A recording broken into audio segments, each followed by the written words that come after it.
নমস্কার, আমি আদিত্য ঘোষ। আপনাদের সকলকে আমাদের ইউটিউব চ্যানেল ইনভেস্টমেন্টে স্বাগতম। আজকে আমরা এই ভিডিওতে কিছু সুইং ট্রেডিং এর জন্য স্টক নিয়ে আলোচনা করব এবং এর সাথে সাথে আমরা দেখে নেব যে গত 8টি ইলেকশনের সময় বা ইলেকশনের রেজাল্টের সময় স্টক মার্কেটের উপরে কি প্রভাব পড়েছিল। তো চলুন শুরু করা যাক। সবার প্রথমে নিফটি চার্টটা নিয়ে একটু আলোচনা করা যায়। আমরা বেশ কিছুদিন ধরে খেয়াল করছি যে নিফটি ডেলি টাইম ফ্রেমে একটি চ্যানেল প্যাটার্নকে ফলো করে ওপরের দিকে এগিয়ে চলেছে এবং লাস্ট উইক নিফটি তার প্রিভিয়াস রেজিস্ট্যান্সকে ব্রেক করে নিউ অল টাইম হাইও তৈরি করেছে। এই মুহূর্তে নিফটিতে এই 22,800-র কাছাকাছি একটি সাপোর্ট লেভেল রয়েছে এবং এই ওপরের ট্রেন্ড লাইনটিতে নিফটি আগেও কয়েকবার রেজিস্ট্যান্স ফেস করেছে। সেক্ষেত্রে আমরা এখানে অর্থাৎ 23,100 বা 23,150-এর কাছাকাছি একটি রেজিস্ট্যান্সও আশা করতে পারি। আপনি যদি খেয়াল করেন নিফটি কিন্তু এই চ্যানেল প্যাটার্নের লোয়ার লেভেলের সাপোর্ট নিয়ে একটা কনস্ট্যান্ট আপ মুভ দেখিয়েছে এবং সব থেকে বড় যেটা ইভেন্ট এই মুহূর্তে মার্কেটে রয়েছে সেটা হচ্ছে ইলেকশন রেজাল্ট।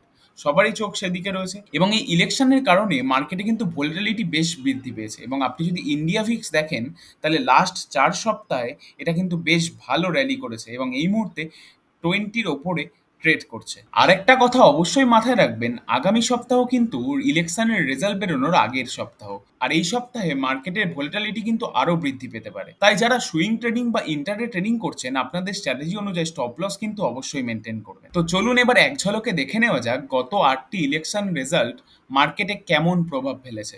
আপনারা এই মুহূর্তে স্ক্রিনে যে চার্টটি দেখছেন এটি গত 8টি ইলেকশন রেজাল্টের দিন মার্কেট কেমন পারফর্ম করেছে সেটি দেখাচ্ছে এবং যে ক্ষেত্রে ইলেকশন রেজাল্টের দিন মার্কেট বন্ধ ছিল সেক্ষেত্রে নেক্সট ট্রেডিং ডেটা নেওয়া হয়েছে। তো সবার প্রথমে আমাদের এই চার্টে দুটো বড় বড় মুভমেন্ট চোখে পড়ছে, সেটা হচ্ছে 2004 এবং 2009। 2004 সালে মার্কেট রেজাল্টের দিনেই প্রায় 11% এবং নিফটি প্রায় 12% ফল করেছিল এবং 2009 সালে কিন্তু তার উল্টো, যেখানে রেজাল্টের দিনেই নিফটি প্রায় 17.7% রাইজ হয়েছিল। আমি যদি আপনাদের 2004-এর নিফটির চার্টটি দেখাই আপনি দেখবেন তখন নিফটি প্রায় 2000-এর কাছাকাছি ট্রেড করতো এবং ইলেকশনের আগে কিন্তু সেখান থেকে বেশ একটা ফল এসেছিল।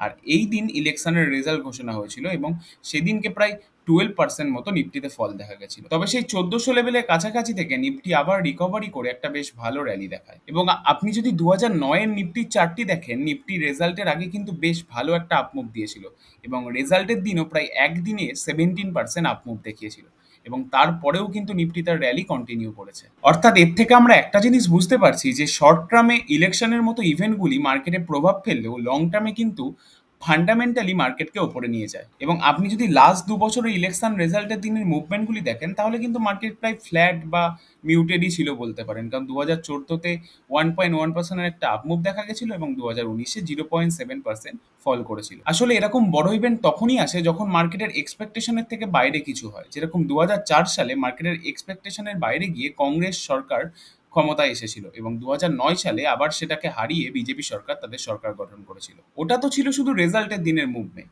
এবার চলুন দেখে নেওয়া যাক ভোট ঘোষণা হওয়া থেকে রেজাল্টের দিন পর্যন্ত মার্কেট কেমন মুভমেন্ট করেছে। এক্ষেত্রেও আপনি 2004 এবং 2009 সালেই দুটি বড় মুভ দেখতে পারবেন। বাকি বছরগুলোতে মার্কেট কিন্তু সেরকম কোনো একটা মুভ করেনি, তবে 14% বা 13% মুভটাও কিন্তু একটা যথেষ্ট বড় মুভ। তো আমরা এতক্ষণ কিছু ডেটা দেখলাম যে প্রিভিয়াসলি ইলেকশনগুলি আমাদের স্টক মার্কেটের উপরে কেমন এফেক্ট ফেলেছে। তো যাই হোক, আগামী সপ্তাহটি আমাদের এই বছরের ইলেকশনের রেজাল্টের আগের উইক। তো এই উইকে আমি আগেও বলেছি যে ভোলাটিলিটি কিন্তু খুব বেশি থাকার সম্ভাবনা রয়েছে, তাই আপনারা অবশ্যই খুব সাবধানে এবং সতর্ক থেকে ট্রেডগুলি করবেন। তো চলুন এবার কিছু স্টক নিয়ে আলোচনা করা যাক যেগুলো আমরা আমাদের নেক্সট উইকের জন্য ওয়াচ লিস্টে অ্যাড করতে পারি, যার টেকনিক্যালগুলো নিয়ে আমরা আলোচনা করব। তো আজকের প্রথম স্টক রয়েছে অ্যাস্ট্রাল। আপনি যদি ডেলি টাইম ফ্রেমে দেখেন তাহলে স্টকটি এখানে রেজিস্ট্যান্স ফেস করছিল, তবে একটা স্ট্রং ক্যান্ডেল দিয়ে ব্রেকআউট দেওয়ার পর কিছুটা আপমুভ করলেও তা সেখান থেকে কিছুটা ফল করে এই মুহূর্তে আবার 50 এর কাছাকাছি সাপোর্ট নেওয়ার চেষ্টা করছে। তো আমরা এটা আমাদের ওয়াচ লিস্টে অ্যাড করে রাখতে পারি। আমরা এখানে যদি কোনো ভালো প্রাইস অ্যাকশন হয় তাহলে সেখানে আমরা ফার্দার চিন্তা করে দেখতে পারি। তবে একদমই আমি যে স্টকগুলোকে নিয়ে আলোচনা করছি সেগুলো রেকমেন্ডেশন বলে মনে করবেন না। আমরা জাস্ট আমাদের ভিউটা আপনাদের সাথে শেয়ার করছি। আপনারা চাইলে এগুলো ওয়াচ লিস্টে অ্যাড করে রাখতে পারেন এবং আপনার ট্রেড সেটআপ যদি এখানে হয় তবেই ফার্দার এগুলোকে স্টাডি করে ট্রেড নিতে পারেন। আমাদের পরবর্তী স্টক হলো কেপিআইটি টেকনোলজিস। এই স্টকটি নিয়ে সায়ন স্যারও আগে দুটো ভিডিওতে আলোচনা করেছেন। আপনি যদি খুব ভালো করে দেখেন, স্টকটি ডেইলি টাইম ফ্রেমে তার 200 EM এর কাছাকাছি সাপোর্ট নিয়ে একটি জোনে ট্রেড করছে। তবে আপনি যদি লো গুলো ভালো করে খেয়াল করেন, সেগুলো কিন্তু ধীরে ধীরে উপরের দিকে উঠছে, অর্থাৎ হায়ার লো বানাচ্ছে, এবং এই মুহূর্তে স্টকটি তার আপার লেভেলের রেজিস্ট্যান্সকে একটি স্ট্রং ক্যান্ডেলের সাথে ব্রেকআউট করার চেষ্টা করছে। আমরা যদি এই স্টকটিতে ফার্দার কোনো আপমুভ দেখি এবং স্টকটি যদি রিট্রেস করে এখানে কোনো বুলিশ ক্যান্ডেল বা বুলিশ মুভমেন্ট করার চেষ্টা করে, তাহলে কিন্তু আমরা এখানে একটা এন্ট্রির কথা ভেবে দেখতে পারি। আমাদের পরবর্তী স্টক হলো পারসিস্টেন্ট সিস্টেম। আপনি যদি খুব ভালো করে প্রাইস অ্যাকশনটা খেয়াল করেন, তাহলে দেখবেন স্টকটি তার প্রিভিয়াসলি যে সাপোর্ট জোন ছিল সেখানে এসে অনেক দিন টাইম স্পেন্ড করে তার 200 EMA কে ক্রস করেছে, এবং এই মুহূর্তে তার 200 EMA এর কাছাকাছি সাপোর্ট নেওয়ার চেষ্টা করছে। অর্থাৎ স্টকটি যদি তার এই রেজিস্ট্যান্স জোনকে ব্রেক করে একটি স্ট্রং ক্যান্ডেল তৈরি করে, তাহলে কিন্তু এখানে একটা ফার্দার আপসাইড মুভমেন্ট আসতে পারে। আমাদের পরবর্তী স্টক হলো বাজাজ অটো।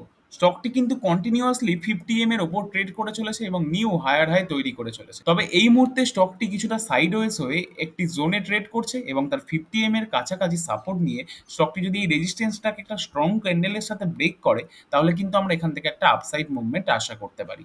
আপনি অবশ্যই আপনাদের ওয়াচ লিস্টে অ্যাড করে রাখবেন স্টকগুলিকে, এবং আপনাদের ফার্দার স্টাডি করে যদি আপনাদের ট্রেডিং সেটআপ বা আপনার রিস্ক টু রিওয়ার্ড অনুযায়ী এটা ট্রেড করার মতো হয়, তবেই এখানে এন্ট্রি নেবেন। আমাদের এই ভিডিওর পরবর্তী এবং শেষ স্টক হলো ডক্টর লাল প্যাথ ল্যাব। স্টকটি তার প্রিভিয়াস সাপোর্ট জোনের সাপোর্ট নিয়ে তার 200 এবং 50 EMA কে ব্রেক করে একটা শার্প আপমুভ দেখিয়েছে, এবং এই মুহূর্তে তার প্রিভিয়াস রেজিস্ট্যান্সের কাছে ট্রেড করছে। স্টকটি যদি এখানে কিছুটা টাইম স্পেন্ড করে এখানে একটা স্ট্রং ব্রেকআউট দেয়, তাহলে সেক্ষেত্রে আমরা এখান থেকে ফার্দার আপসাইড মুভমেন্ট দেখতে পাই। তো আজকের মতো এখানেই শেষ করছি। যারা এখনো পর্যন্ত ভিডিওটি দেখছেন, তাদের জন্য আমার একটি প্রশ্ন রয়েছে, আপনারা কমেন্টে অবশ্যই জানাবেন, তাহলে আমি বুঝতে পারবো আপনারা শেষ পর্যন্ত ভিডিওটি দেখেছেন। আজকের প্রশ্ন হলো, গত 8 বছরের মধ্যে কোন বছর ইলেকশনের রেজাল্টের দিন নিফটি 15%-এরও বেশি আপমুভ দেখিয়েছে? উত্তরটি অবশ্যই কমেন্ট করে জানাবেন, তাহলে আমি বুঝতে পারবো যে আপনারা শেষ পর্যন্ত ভিডিওগুলি দেখেন। আর ভিডিওটি ভালো লাগলে অবশ্যই একটি লাইক করতে ভুলবেন না। ধন্যবাদ।